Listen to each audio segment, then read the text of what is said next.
Now, let's just talk about what came top. Melbourne, of course. So what makes it the best place to live in the world?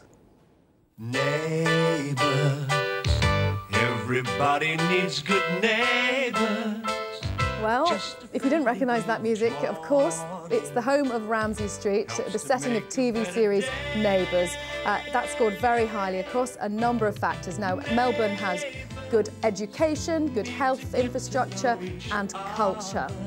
Well, I'm pleased to say I'm joined now by a real live Melbourne resident, or Melburnian, I'm told it is, Adam Collins.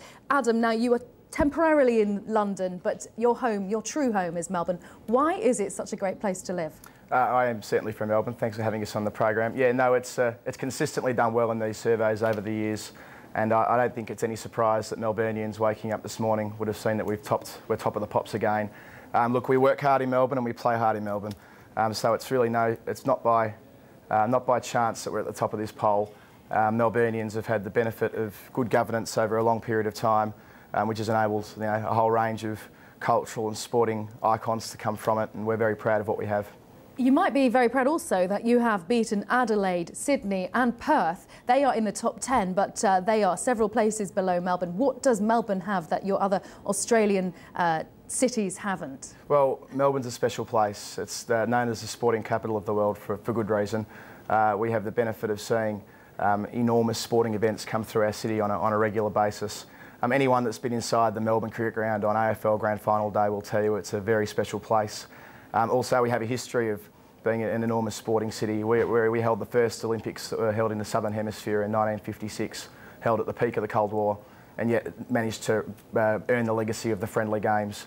So whether it's sport or music or art or culture, I think Melbourne's rightly sitting at the top of this table. Now, you're obviously heading home to Melbourne in a few weeks' time after living in London temporarily for work. I mean, London slipped down and it's only 55th in this whole table. I mean, I don't want you to feel that you have to criticise London, but I mean, what do you notice in contrast your quality of life in both places? Sure, look, I'd be at pains to criticise London specifically, but what I would say about Melbourne is that we have an incredibly welcoming and diverse culture. We've had wave after wave of immigration come through our city, and they've been welcomed with open arms, which have added demonstrably to the social fabric of Melbourne. There's a huge Australian community as well.